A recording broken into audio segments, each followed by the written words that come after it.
Sejam bem-vindos à teleconferência do Assaí para a apresentação dos resultados da companhia no primeiro trimestre de 2021. Este evento está sendo transmitido simultaneamente pela internet via webcast, podendo ser acessado no endereço https://ri.assai.com.br, onde se encontra disponível a respectiva apresentação. A seleção dos slides será controlada pelos senhores. O replay deste evento estará disponível logo após seu encerramento. Informamos que o press release do resultado da companhia também está disponível no site de Relações com Investidores. Este evento está sendo gravado e todos os participantes estarão apenas ouvindo a teleconferência durante a apresentação da companhia. Em seguida, iniciaremos a sessão de perguntas e respostas, quando mais instruções serão fornecidas. Caso algum dos senhores necessite de alguma assistência durante a audioconferência, queiram, por favor, solicitar a ajuda de um operador digitando *0. Antes de prosseguir, gostaríamos de esclarecer que eventuais declarações que possam ser feitas durante essa teleconferência relativas às perspectivas de negócios da companhia, projeções e metas operacionais e financeiras constituem-se em crenças e premissas da diretoria da companhia, bem como informações atualmente disponíveis. Considerações futuras não são garantias de desempenho. Elas envolvem riscos, incertezas e premissas, pois se referem a eventos futuros e, portanto, dependem de circunstâncias que podem ou não ocorrer. Investidores devem compreender que condições econômicas gerais, condições da indústria e outros fatores operacionais podem afetar o desempenho futuro do Assaí e podem conduzir a resultados que diferem materialmente daqueles expressos em tais considerações futuras. Agora gostaríamos de passar a palavra à senhora Gabriele Helu, diretora de Relações com Investidores da companhia.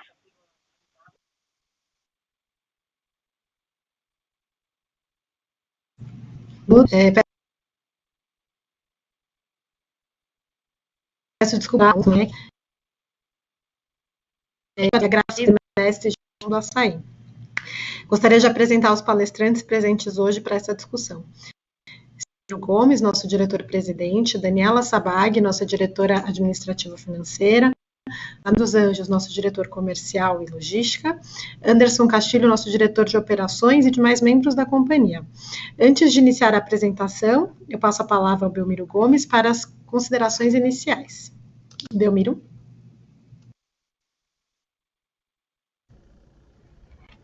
Bom dia, Gabi. Obrigado pela passagem da palavra.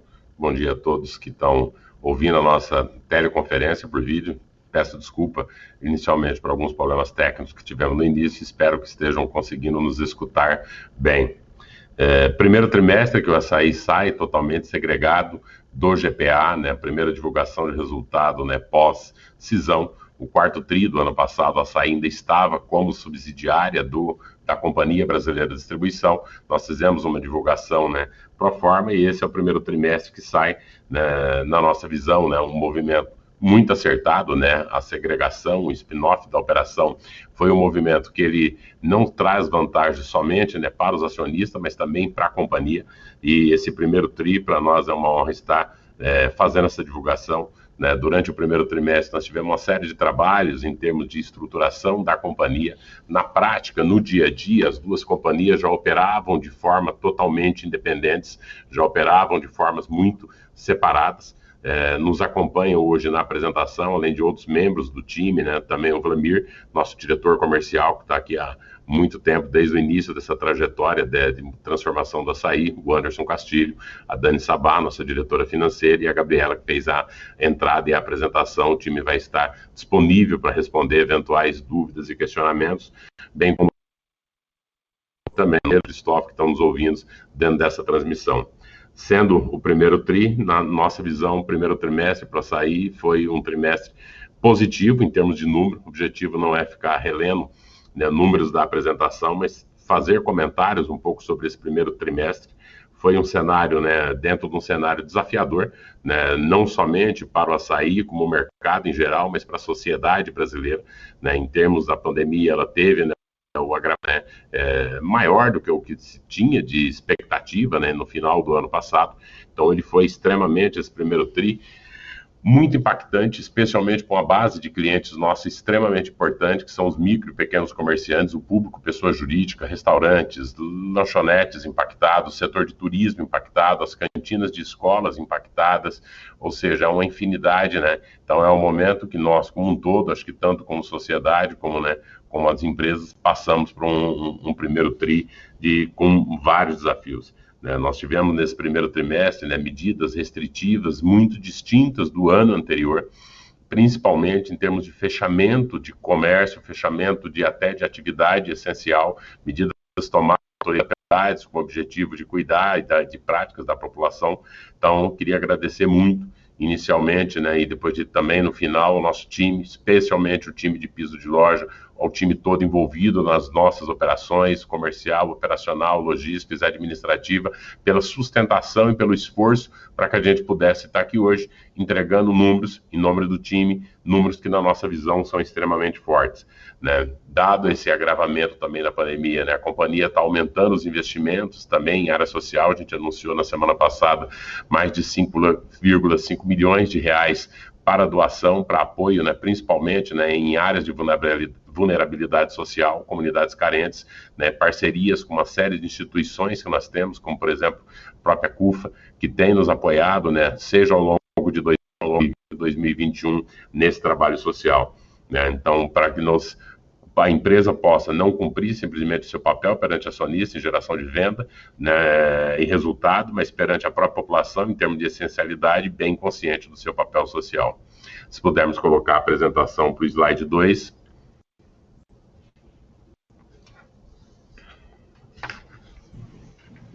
Investidores alteram a apresentação, primeiro pode seguir. Bem, no slide 2, né, o açaí ele voltou, né, obviamente, a crescer. A trajetória da companhia tem sido uma trajetória de crescimento bem consistente. Normalmente, trimestre sobre trimestre, ano sobre ano, o açaí tem conseguido entregar um forte nível de crescimento de vendas. Nesse primeiro trimestre, a gente passou a marca de 10,4 bilhões de reais em faturamento, ou seja, um acréscimo de 1,8 bilhões de reais contra um faturamento de 8.551. Obviamente que a gente tem um tri, né, dentro desse trimestre, ele não tem muita comparatibilidade com o ano passado. É um primeiro tri que não teve volta às aulas, que teve o cancelamento do carnaval. Fora isso, o primeiro tri do ano passado, a gente pegou, né, naquela última quinzena de março, um evento de mega abastecimento das lojas. Então, dentro desse cenário, na nossa visão, o crescimento de 21%, são mais de 1,8 bilhões de reais em faturamento, ele foi extremamente positivo, principalmente quando a gente olha da origem desse faturamento, desse 1,8 bi, aproximadamente 1 bilhão, ele vem das novas lojas, das 19 lojas abertas pelo açaí ao longo de 2020, que performaram com a média de quase 18 milhões de reais de faturamento por mês.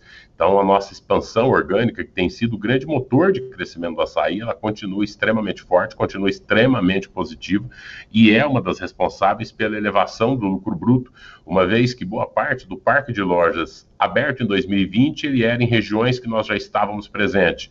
A própria movimentação da pandemia, com menor nível de promoshare, menor nível de atividade promocional e a próprio mix de participação entre clientes, consumidores finais e comerciantes, é responsável por trazer, junto com esse crescimento de venda, um aumento de lucro bruto superior ao próprio crescimento de venda. O LB ele cresce no primeiro tri 24%. As despesas nesse primeiro trimestre, elas também sofrem uma pressão, uma vez que a gente está operando sobre pandemia, né, no período do ano passado que não teve, e incorporando, né, as despesas, né, que nós tivemos e os custos pós-cisão com o GPA, com os custos que eles vêm majoritariamente de custos de criação de novas áreas, adaptação da estrutura açaí para que ela possa operar, a companhia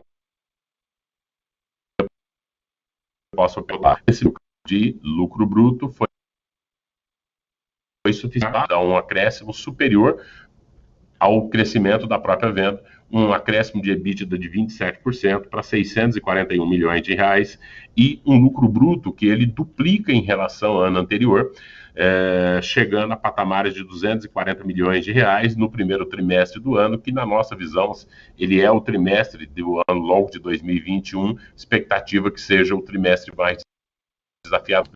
Os primeiros trimestres de qualquer ano calendário são sempre o primeiro tri que você tem os maiores impactos, seja por menor poder de compra da população, com as contas que vêm no início do ano, e nesse ano também, mesmo estando sob pandemia, é o primeiro tri do período da pandemia sem o auxílio emergencial. Então, na nossa visão, né, um resultado extremamente positivo. A gente vai passar um pouco mais sobre o contexto, né, e os fatos relevantes que levaram a isso. Fora isso, a companhia também ela teve um movimento de desalavancagem extremamente importante, sai de uma desalavancagem, de uma relação de dívida de 4 vezes EBITDA em 2020 para 1,93 dentro agora desse primeiro trimestre, né, em 2021. Quando a gente olha dentro na página 3, que vocês podem passar, né, o crescimento do açaí, né, ele vem de uma trajetória constante. A gente tem tido oportunidade, muito que acompanha a nossa trajetória, a gente está no ciclo de expansão orgânica, né, então ano sobre ano, né, desde quando pega, né, a nossa base de crescimento, o açaí ele cresceu 50% nos 2 últimos anos. A gente deve vir com essa visão de 2 anos ou 3 anos, uma vez que o período da pandemia ao longo de 2020 mesmo,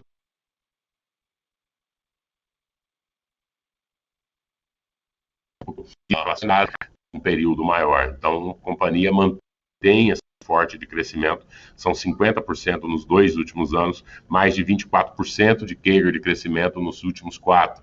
Né? Na última década, o açaí tem crescido num CAGR de mais de 30%.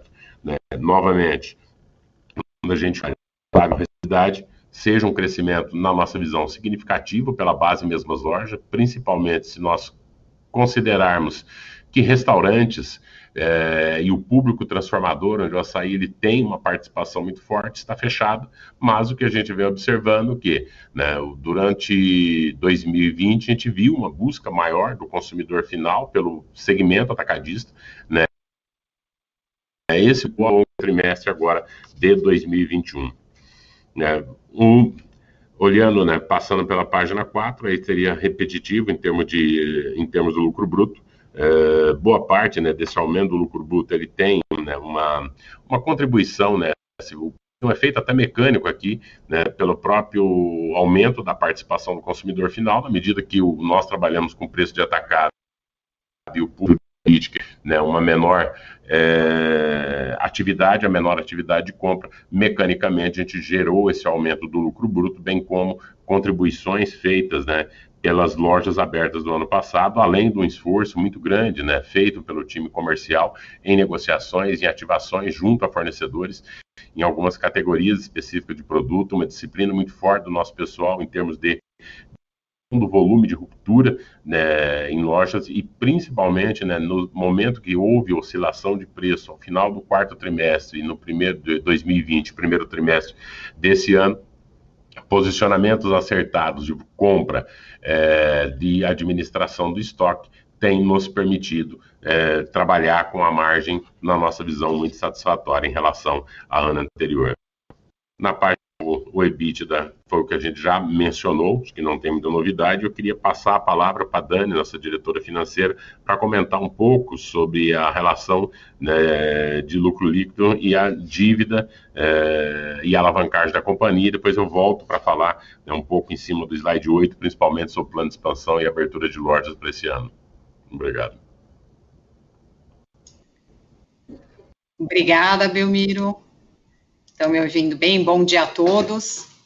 Então, vamos passar para o slide 7, caso os senhores que estão com o controle da apresentação, né? Então, esse slide 7, a gente traz uma visão do resultado financeiro e do nível de endividamento, que o Belmiro já comentou rapidamente, mas a gente queria reforçar aqui a mensagem que a gente realmente apresentou importantes evoluções nesse trimestre, né? Um resultado financeiro total, né, negativo, mas em relação às vendas, ele tem uma redução importante de 60 bips, né, então ele passa de 2% no ano anterior para 1,4% das nossas vendas, né, incluindo os juros dos passivos de arrendamento. E sem esse efeito dos passivos de arrendamento, a queda é ainda maior, né? A gente tem quase 36% de queda ano contra ano, ou seja, um resultado financeiro no que diz respeito à dívida líquida, né, que passou de 1,4% das vendas para 0,7%. Então, uma queda bem importante aqui. E uma dívida líquida, né, reflete aí o patamar menor de dívida líquida de quase 3 bi menor e o menor patamar de CDI também, né, no período. Com relação ao endividamento, na segunda parte do slide, a gente também tem uma melhoria importante na desalavancagem, que o Belmiro comentou, então a gente avançou bastante desse lado.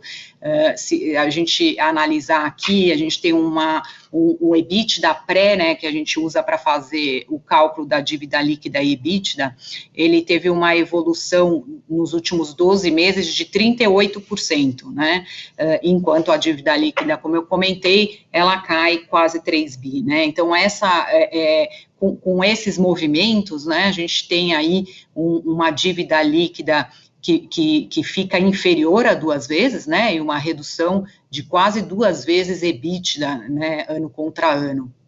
Então, a gente finaliza o trimestre com uma dívida da ordem de 4,7 bi, um caixa de 2,8 bi, né, então uma dívida líquida, né, e aí então quero reforçar muito que é uma posição bastante confortável, saudável para a companhia, esse patamar, e muito rapidamente a gente tem conseguido desalavancar a companhia, né, acho que esse é um indicador bastante importante para ser acompanhado. Sobre a nossa dívida, eu também queria reforçar todo o trabalho que a companhia tem feito, né, desde a cisão, a gente já conseguiu, tem feito um trabalho de alongar, né, o perfil da nossa dívida e também trazer custos menores dessa dívida atual. E já nesse primeiro trimestre, um trabalho bastante intenso da nossa nova, não tão nova tesouraria, né, mas a gente trabalhou bastante, vocês devem ter visto um anúncio que a gente fez no final de abril, a gente anunciou a nossa primeira emissão de debênture pós-cisão, né, da ordem de 1,2 bi.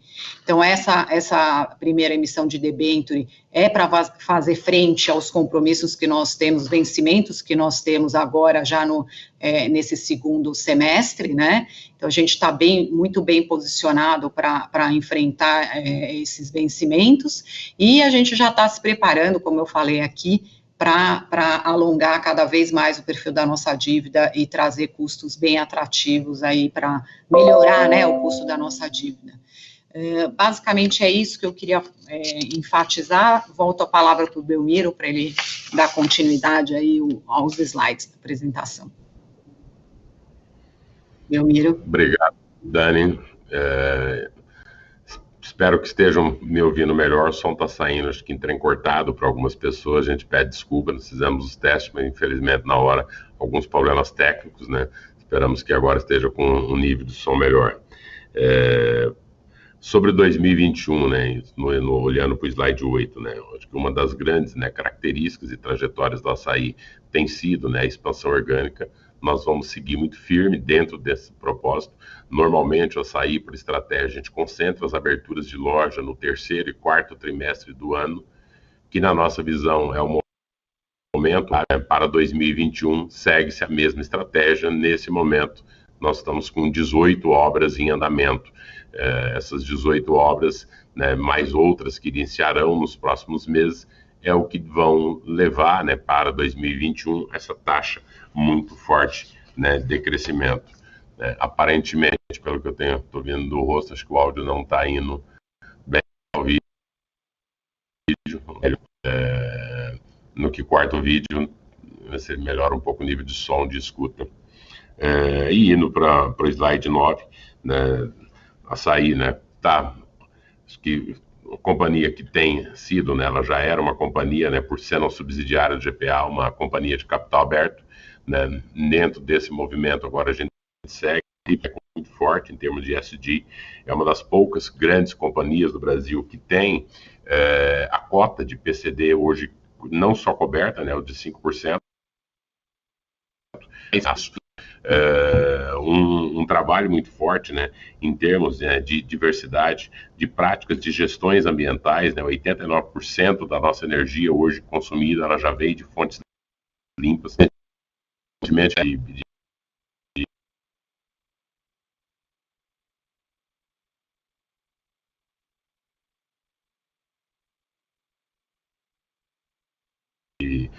participação de 5,5 milhões de reais esse ano que a companhia está fazendo, né, cumprindo dentro do seu papel social.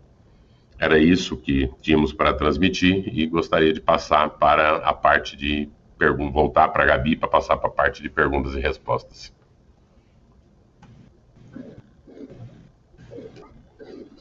Da Belmiro, vamos começar aqui o Q&A.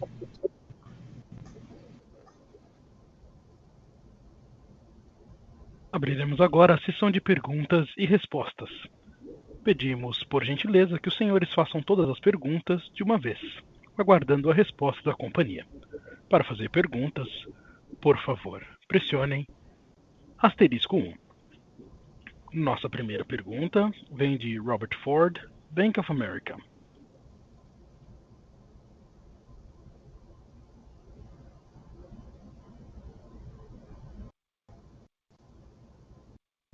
Sr. Robert, pode prosseguir. Desculpa, bom dia a todos e parabéns pelos resultados. Belmiro, qual grande aumento nas vendas você espera como os transformadores e utilizadores voltaram para a loja? E como estão pensando em manter seu negócio maior de consumidores finais? E também, houve alguma despesa não recorrente associada à sessão do GPA? E quantos protocolos sanitários da Covid contribuíram com as despesas no TRI? E, por final, suas contas a pagar em relação ao inventário diminuirão no TRI. Por que isso? E como devemos pensar sobre o working capital no futuro? Obrigado. Bem, alguém anotou, né? Fez uma pergunta, se recordo. Primeiro, deve ter um aumento a volta do transformador. Obviamente, a gente não consegue prever qual que seria a data correta dessa volta, né? Mas a gente, obviamente, como cidadão, a gente torce para que ela seja o mais rápido em termos de vacinação. A gente espera capturar alguma coisa em torno de 10%, de 8% a 10% em termos de volume, né? Com a volta de todos os outros setores, sejam, né, não somente os mais óbvios, que são restaurantes, mas a gente espera, né, algo muito forte em termos de vida noturna, em termos de datas festivas, escolas, uma série de setores que hoje estão parados. Então, isso depois, né, no pós-pandemia, na medida que ela vai diminuindo, isso deve ter um impacto benéfico na nossa visão em venda. Consumidor final, né? Obviamente que todo o trabalho nosso está sendo feito no sentido de que ele continue dentro do que a gente viu em outros períodos de crise, não somente no Brasil, né? Se você recordar, em 2008, quando deu a crise imobiliária nos Estados Unidos, né? Foi o ano de, acho que, o maior crescimento da Costco, né? Aproximadamente quase que 18% de crescimento, e depois ele seguiu crescendo. Normalmente, né, o consumidor que vem para esse formato, dificilmente ele deixa de continuar se abastecendo dentro desse formato. Então, na nossa visão, pode ser que tenha uma perda, talvez, para esse consumidor em momentos de compra, mas na para continuar. No trimestre, ainda tem, obviamente, protocolo sanitário de despesas relativa à Covid. Não só isso, acho que o maior impacto que nós tivemos nesse primeiro trimestre foi a quantidade de restrições colocada pelas autoridades. Então, isso, por exemplo, nós tivemos que operar a loja com restrições para ela funcionar durante apenas 6 horas, 7 horas, 8 horas. Isso gera, né, até uma concentração do quadro de funcionário naquele momento.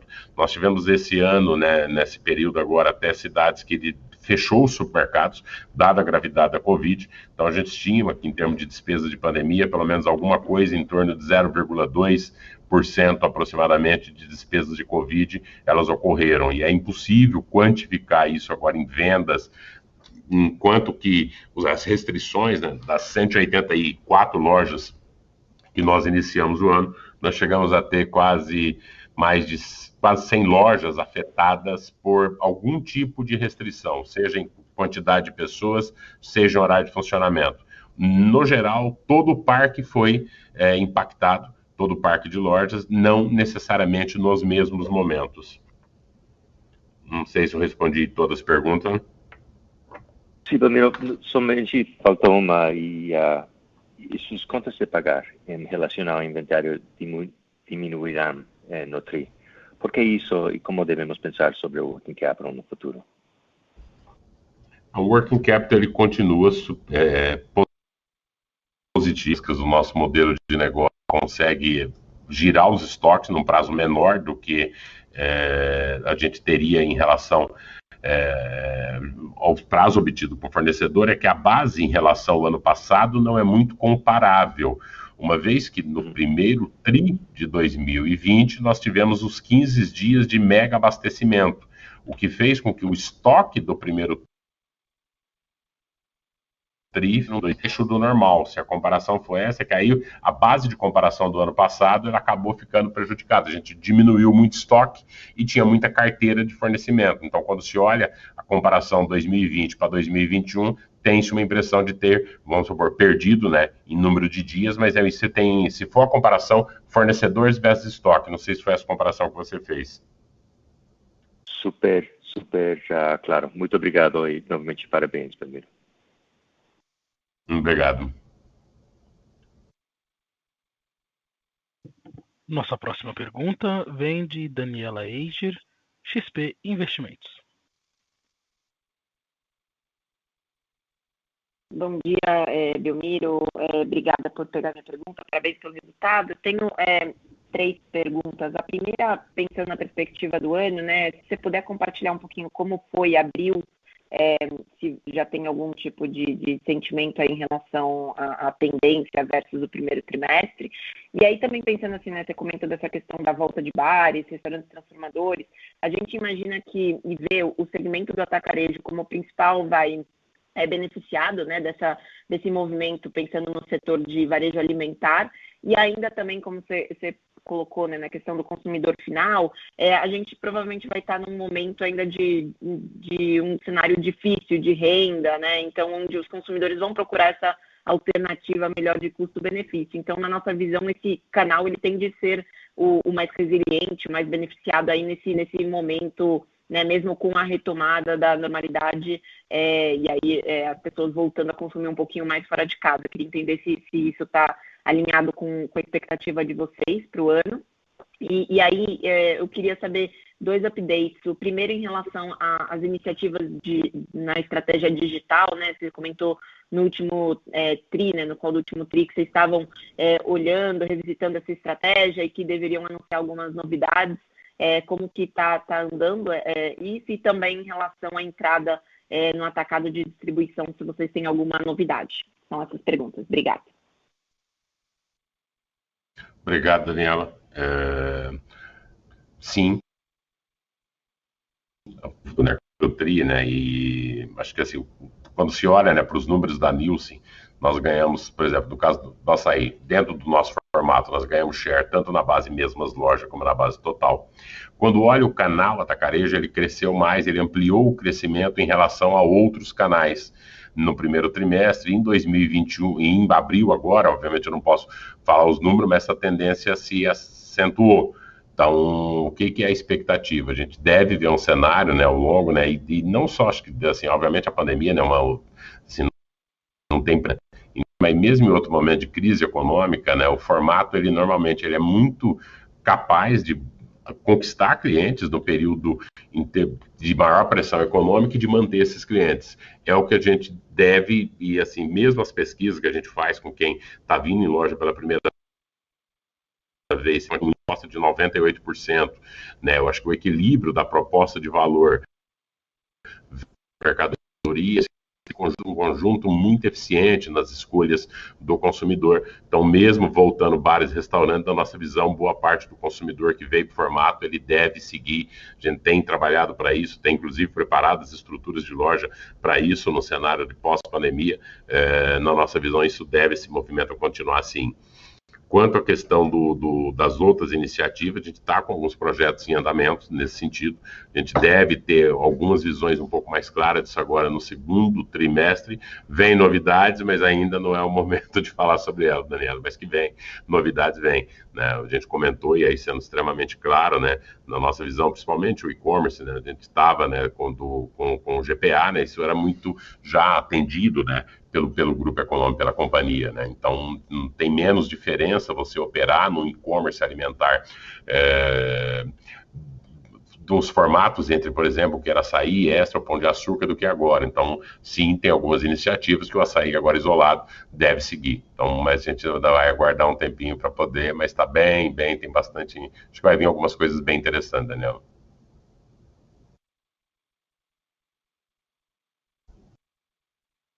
Bacana, e só na parte do atacado distribuição também está sendo ainda analisado, a gente deve ver novidades mais para frente.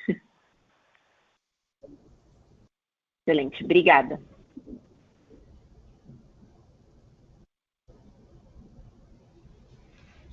Nossa próxima pergunta vem de Helena Vilares, Itaú. Oi, pessoal, bom dia, obrigada por pegarem a minha pergunta. A pergunta aqui do Itaú, na verdade, é em relação ao segundo TRI. O que vocês conseguirem dar de cor em relação a isso, a gente já entrou, né, no trimestre, acho que seria bem interessante, porque a gente tem recebido bastante perguntas de investidor em relação ao primeiro trimestre, que tem impacto positivo full lá no 2020 em relação à pandemia. Então, o que vocês conseguirem dar de cor ajuda bastante. E aí, em relação ainda nesse ponto de um cenário com um tough comps maior e um pouco mais de normalidade, que nem foi a pergunta da Dani, como que vocês estão enxergando o ambiente competitivo? Assim, vocês acham que ele pode deteriorar, o pessoal começar com ainda preços mais agressivos ou algum tipo de outros estímulos mais agressivos para o consumidor? Ou vocês acreditam que isso deve ficar numa normalidade, num cenário parecido com o que a gente está agora? Obrigada.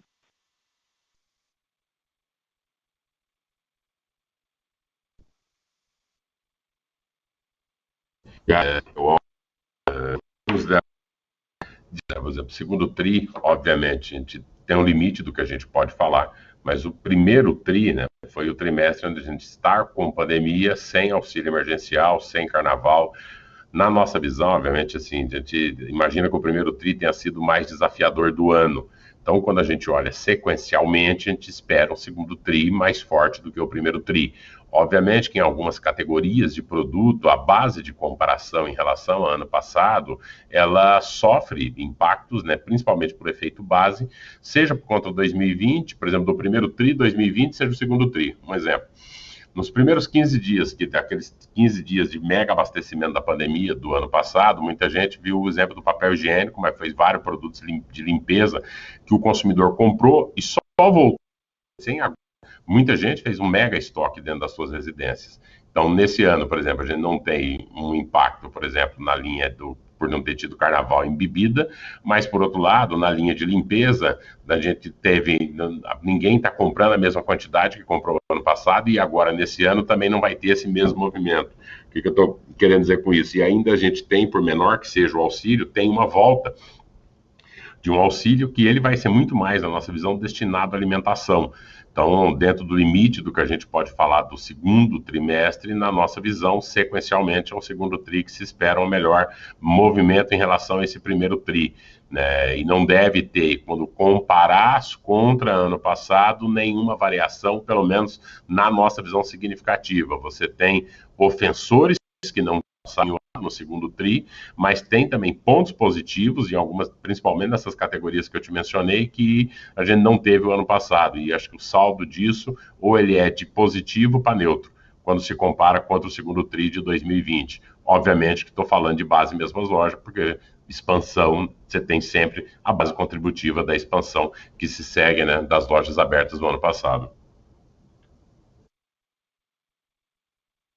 Não sei se foi possível. E aí, no sentido do ambiente competitivo, Belmiro? Em termos de ambiente competitivo, acho que ele já vem, né? Acho que assim, a gente não enxerga nenhum movimento de um aumento muito grande de competitividade, até porque em termos de competitividade, vamos lembrar que mesmo no segundo tri, ou terceiro tri, né, no período de pandemia, né, acho que todas as companhias, né, você não está podendo fazer grandes megas ofertas, promoções, eventos, né? Pode ter uma queda talvez grande, um achatamento pesado de preço, também não enxergamos uma possibilidade, uma vez que quando você olha também até mesmo para produtos, a gente não tem, né, de maneira alguma a falta de produtos do nosso setor, mas também ainda você tem uma pressão, né? Se olhar a balança comercial aí de abril, a gente viu que o quanto foi exportado, é recorde, e tem muita ainda exportação de proteína, de soja, então de produtos agrícolas, que quando você olha, fala, bem, alguém vai tentar derrubar de mais preço para mercado e correr um risco de ter falta de produto, a gente não enxerga que isso seja possível, não. Talvez tenha no mercado, de modo geral, talvez erros na administração desses preços em relação à inflação, categorias que subiram muito de preço, outras categorias que depois desceram, categorias que no fim têm impacto cambial, que os insumos são em dólar, muitas empresas seguraram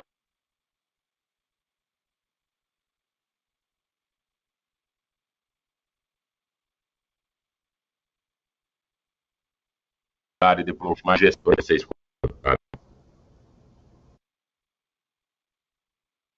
Tá ótimo, obrigada.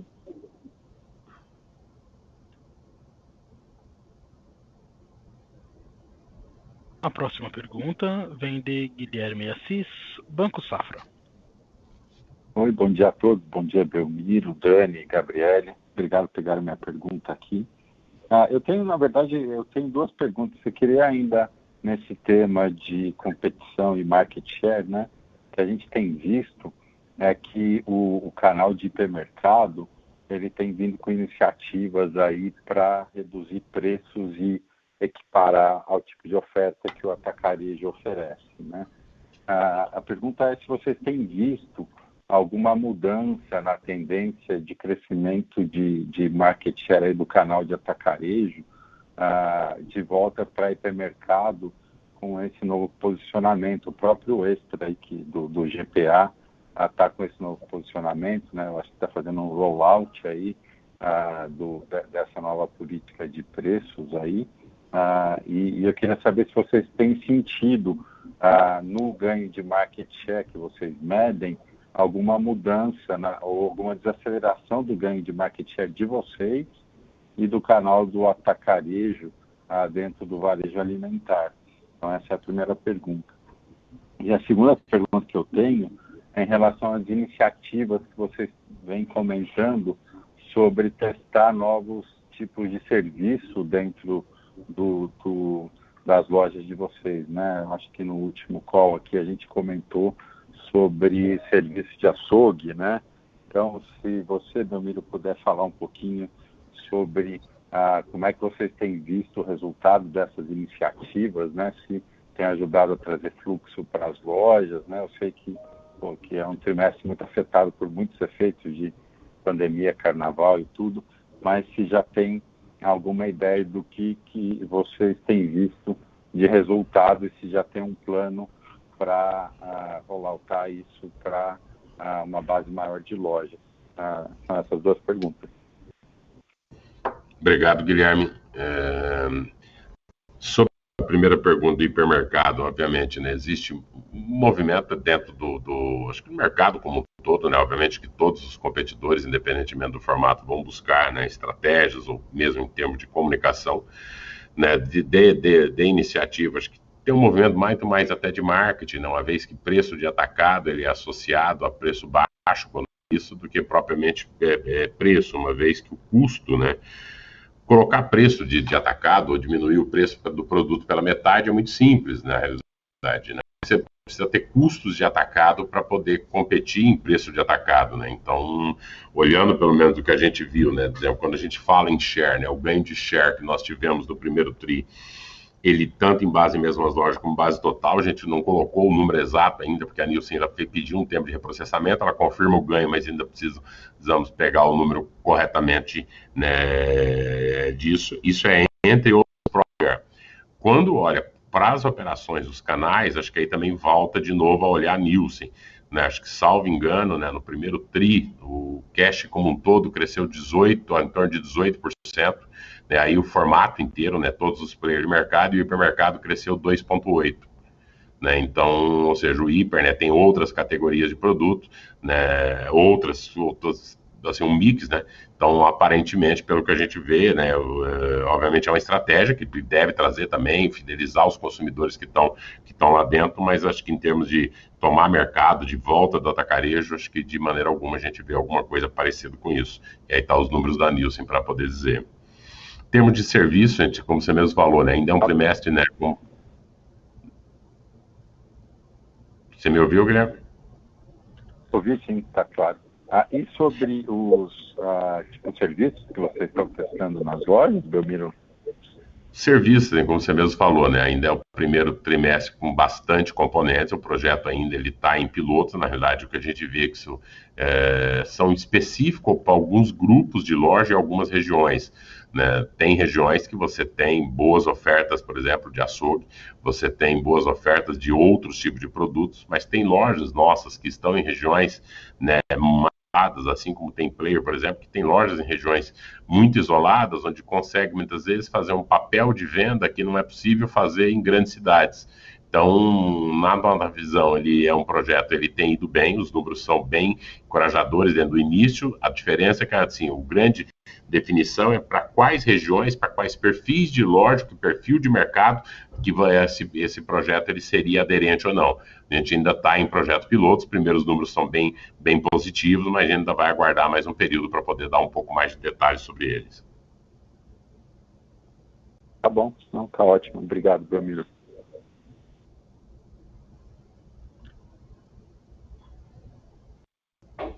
Nossa próxima pergunta vem de Joseph Giordano, Banco JP Morgan. Olá, bom dia a todos. Bom dia, Belmiro, Dani, parabéns pelos resultados bem fortes. Eu queria explorar com vocês 2 pontos aqui. O lado, né, vocês comentaram um pouco de preços e talvez exportação. Então, eu queria entender, dado que vocês têm uma exposição bastante a food, como é que vocês estão vendo a evolução, né, de preços dentro do mercado doméstico, então até para tentar entender o que seria de vento favorável ainda até o fim do ano, além do B2B voltar, mas da parte de inflação de alimento. E o segundo ponto, aqui vai na expansão, né, a gente continua vendo a empresa abrindo a loja, criando um reloginho, então eu queria entender quando a gente olha para os próximos 2, 3 anos, como é que vocês estão já de prospecção e contratação de pontos de venda para suportar aquela expansão de 25 a 30 lojas ao ano, e se em cima disso a gente poderia pensar talvez algum bolt-on M&A, talvez comprar uma rede com 2, 3 atacarejos, isso aqui está entrando no radar de vocês hoje em dia para acelerar a expansão. Obrigado.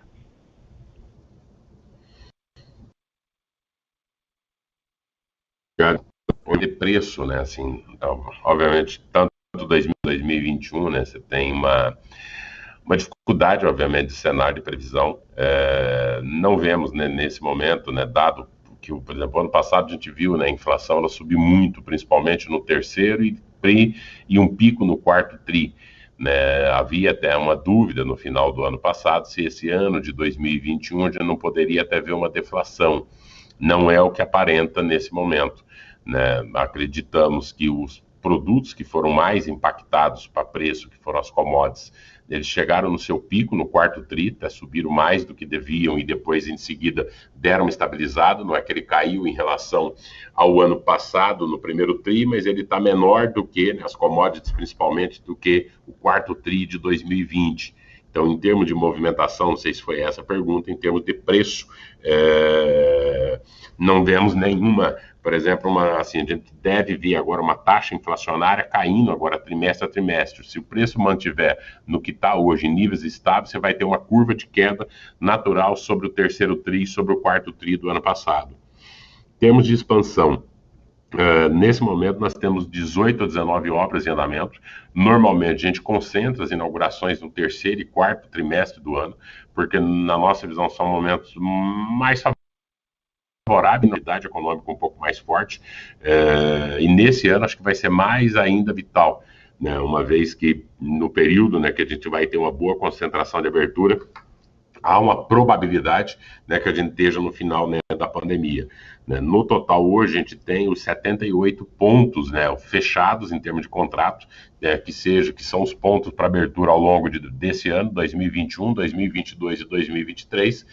Obviamente que tem um período de aprovação com órgãos públicos, né, e de projetos e detalhamento que eles levam, né, tem casos de você aprovar projeto em 1 ano, tem cidades às vezes que levam 2, 3 anos, mas assim, o que muito crítico, Joseph, é na qualidade do ponto, né, na qualidade da expansão.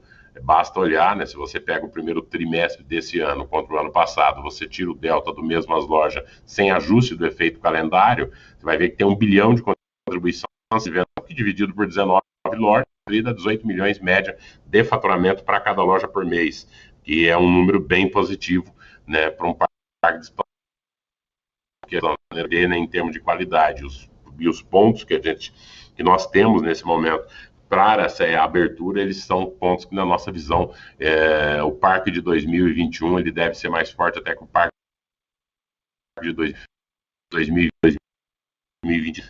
Você tem acompanhado, né, a nossa trajetória ao longo da abertura de loja e performance. Em termos de aquisição, assim, nós criamos uma área de M&A, né, recentemente, dentro também, né, dentro da diretoria de planejamento estratégico, né, assim como, né, outras áreas pós-cisão GPA, até para estar podendo acompanhar o mercado, mas, né, o objetivo ainda, né, o nosso foco é a expansão orgânica. Mas se aparecer alguma oportunidade, ou aparecer algum negócio no meio do caminho, né, que possa, às vezes, justificar, seja por posicionamento, seja pelo retorno de capital empregado, né, obviamente que a companhia vai olhar e vai avaliar e tomar a decisão que for melhor para os seus acionistas. Né. O que tem sido, né, vantajoso na expansão orgânica? Você tem um retorno sobre o capital muito mais forte, você tem um controle maior das saídas, né, de caixa, sobre de investimento, sobre essa expansão, o cronograma de abertura de loja. Mas não significa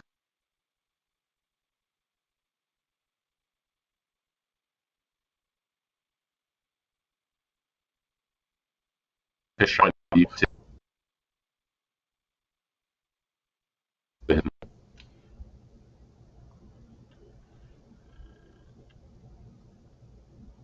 Perfeito, obrigado.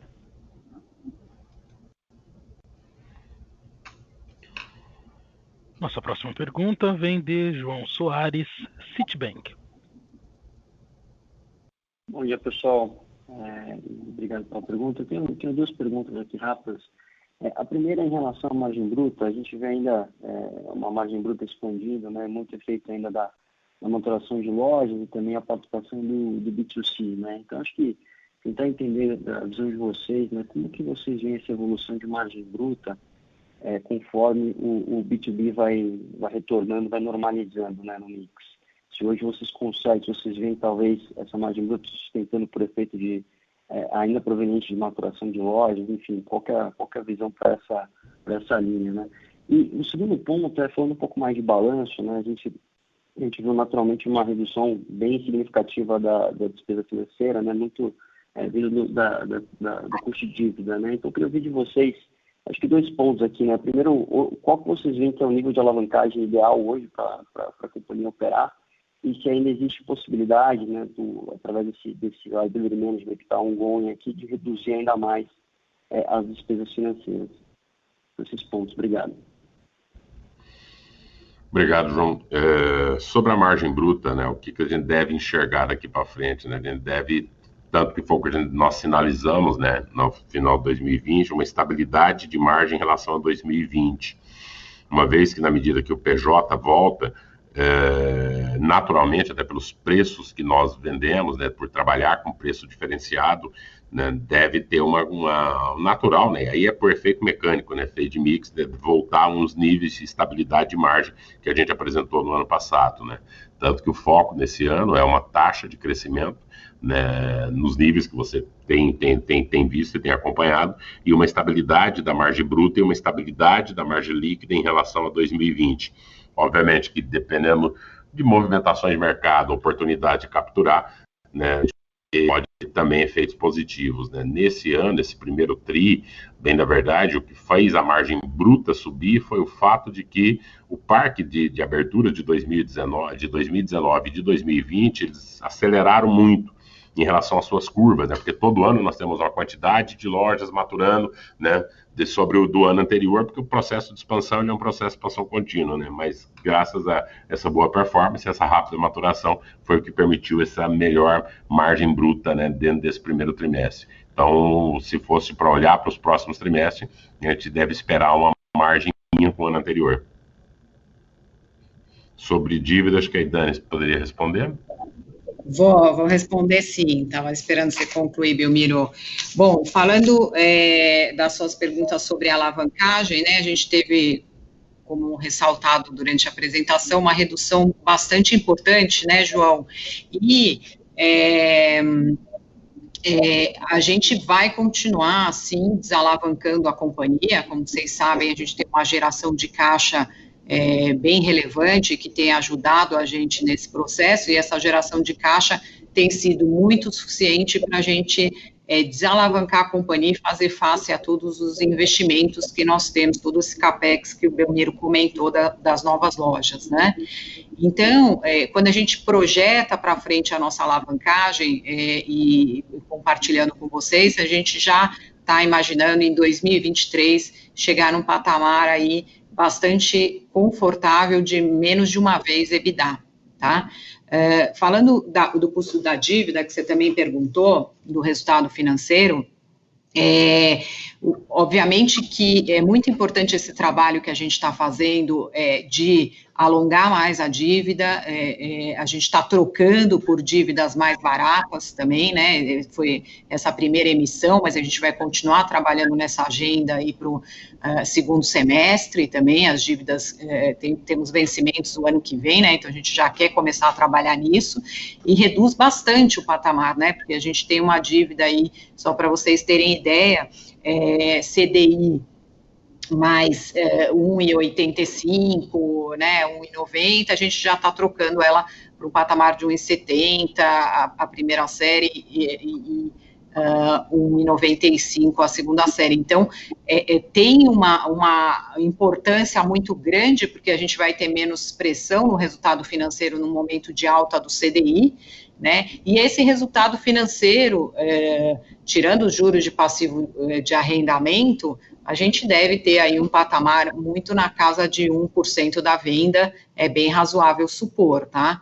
Então, acho que esse é o contexto aí que a gente enxerga pela frente. Maravilha, Dani. Muito obrigado, Dani, também. A próxima pergunta vem de Irma Sgars, Goldman Sachs. Olá, obrigada, bom dia. Só tenho mais uma pergunta sobre o same-store sales no primeiro TRI. Se você tivesse que quebrar isso em volume comparado com preço, como que seria essa quebra? Teve crescimento em volume mesmo? E como que vocês estão enxergando essa dinâmica para frente? Obrigada. Obrigado, Irma, pela pergunta. Obviamente que primeiro, mesmas lojas, né, o LFL, no nosso caso, a gente separa muito o que é o PJ, por exemplo, dessa separação do que é PJ do que é consumidor final. Obviamente, se você tem PJs que estão fechados, né, e algumas atividades que ele nem tem como, esse cliente não está comprando, que você não está vendendo esse volume que normalmente venderia. No consumidor final, nós temos um ganho de volume. Quando você olha no todo, obviamente, separando, né? Você tem um ganho de volume hoje, a gente está com um ganho de volume no canal, né, no público revendedor, mas obviamente que o público transformador ou outros que estão com as suas atividades paradas, se cliente não comprando, você não tem como ter uma progressão, né? O aumento de volume do consumidor final, que ele quase que offseta, né, essa perda total entre PJ, mas nas mesmas lojas, quando você olhar, obviamente, se colocar todos eles na balança, você teria uma regressão, né, você tem uma queda de volume em relação ao ano passado, simplesmente pelos efeitos dos fechamentos desse comércio. Né? Perfeito, bem claro.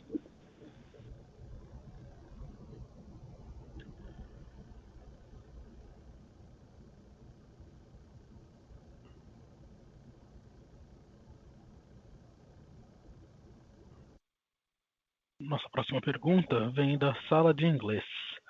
Será de Andrew Rubin, do Morgan Stanley. Olá e muito obrigado.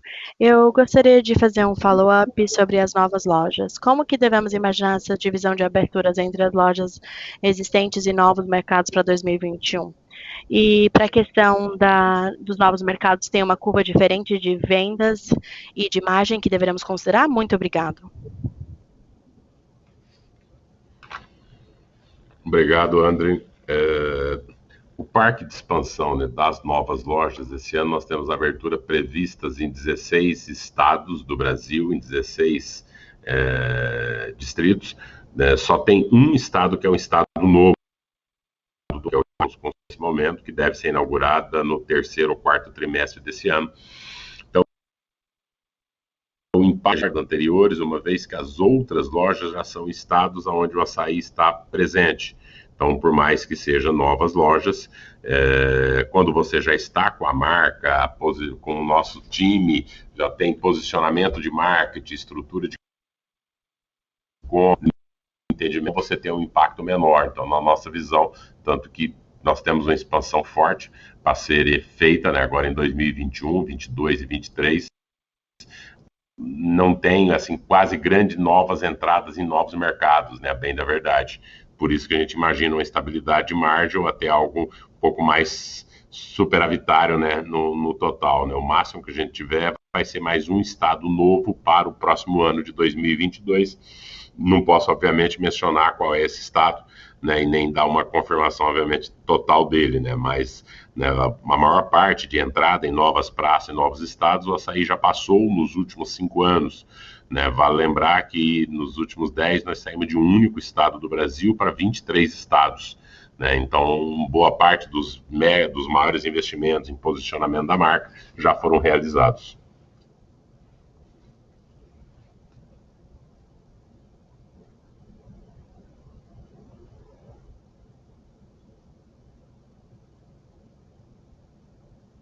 A sessão de perguntas e respostas está encerrada. Gostaríamos de passar a palavra para as considerações finais da companhia.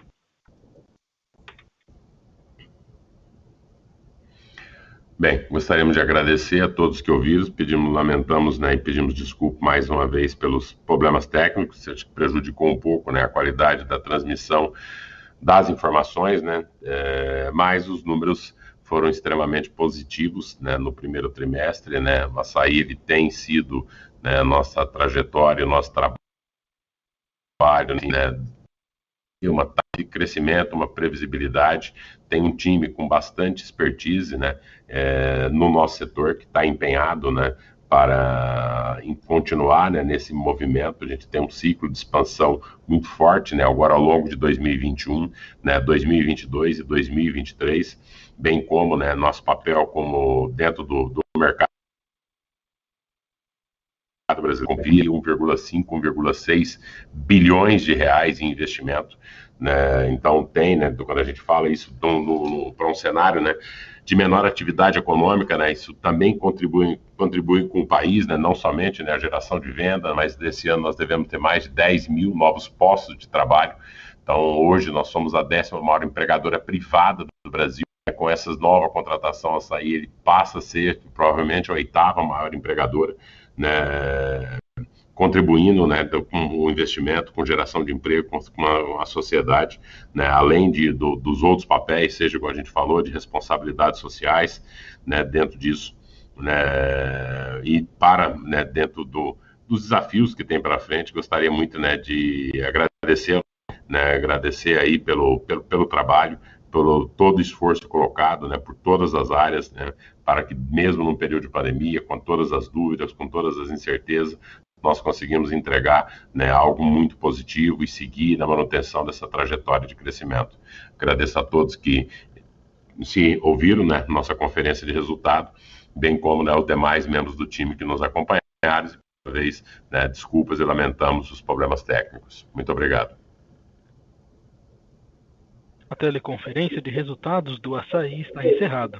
Departamento de Relações com Investidores está à disposição para responder às demais dúvidas e questões. Agradecemos a participação de todos e tenham um bom dia.